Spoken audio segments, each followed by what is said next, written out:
관세의 영향이 점차 드러나면서 미국 경기가 둔화하고 있다는 신호는 점점 더 강해지고 있습니다. 미국 노동시장의 수요 흐름을 보여주는 구인 규모가 지난 3월 들어서 감소한 것으로 나타났는데요. 미국 노동부가 공개한 구인 이직 보고서에 따르면 3월 미국의 구인 건수가 719만 건으로 집계됐다고 밝혔습니다. 이는 지난해 9월에 710만 건 이후 6개월 만에 가장 낮은 규모이고 다우존스가 집계한 전문가 전망치 750만 건도 밑돌았습니다. 다만 팬데믹 이전 수준과 비교하면 여전히 양호한 수준입니다.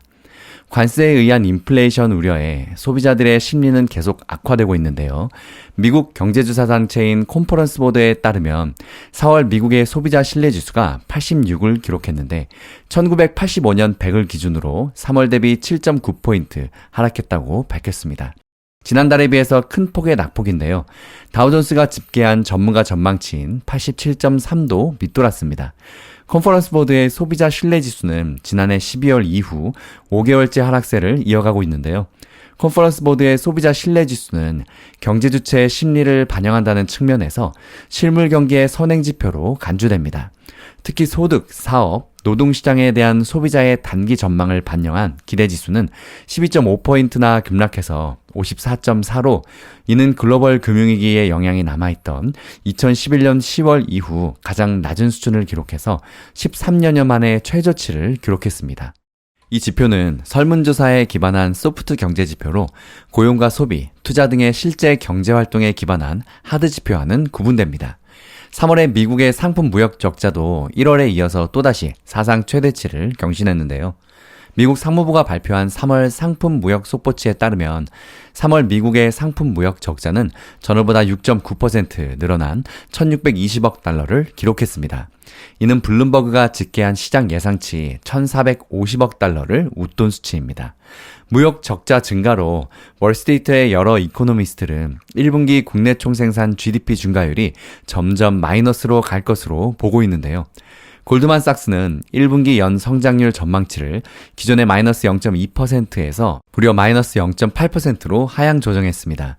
기존 0.9% 증가를 보던 제프리스 역시 1분기 GDP가 마이너스 0.2%로 돌아설 것으로 봤습니다.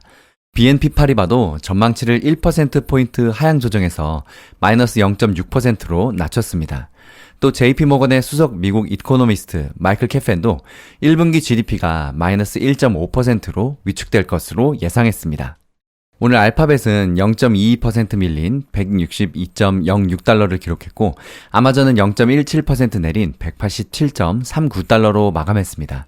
전 세계 최대 전자상거래 업체인 미국의 아마존이 일부 상품 가격에 관세로 추가된 금액을 표시하는 방안을 검토했다가 백악관이 공개적으로 질타하자 곧바로 이를 실행하지 않겠다며 백지화했습니다. 이 과정에 도널드 트럼프 대통령이 직접 아마존 창업자인 제프 베이조스에게 직접 전화를 해서 불만을 표시했다고 미국 주요 언론들은 전했는데요. 아마존은 성명을 내고 초저가 상품 아마존 홀스토어를 운영하는 팀이 특정 제품의 수입 비용을 표시하는 아이디어를 검토했으나 이는 주요 아마존 사이트에 대한 고려 대상이 결코 아니었으며 아마존의 어떤 플랫폼에도 구현되지 않았다고 밝혔습니다. 한편 아마존은 인터넷 위성 첫 발사에 성공했는데요. 이에 따라서 머스크 CEO의 스페이스 X와의 경쟁도 본격화할 전망입니다. 오늘 코카콜라는 1분기 매출 112억 2천만 달러와 EPS 0.73달러가 예상치를 웃돌았으며 연간 실적 전망도 유지해서 주가가 1% 미만 상승했습니다. 화이자는 비용 절감 영향으로 매출 137억 2천만 달러, 시장 기대에 못 미쳤으나 EPS 0.92달러는 예상을 넘어서 주가는 3%대 강세를 보였습니다. 또 음악 스트리밍 업체 스포티파이는 1분기 영업이익이 월가 기대치를 하회하면서 3.48% 하락했습니다. 미국의 헬스케어 플랫폼인 힘스앤허스가 비만 치료제 위고비를 판매한다는 소식에 23.03% 폭등했습니다. 위고비 제약사인 노보노디스크 미국 사업부 총괄 부사장은 온라인 의료 플랫폼 업체와 협력해서 위고비의 접근성을 높이는 게 중요하다고 생각했다고 밝혔습니다.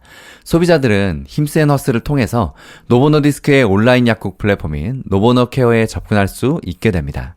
시장에서는 이번 주 마이크로소프트, 메타, 애플, 아마존 등 거대 기술 기업 실적 발표를 앞두고 경계감이 높은 상황인데요.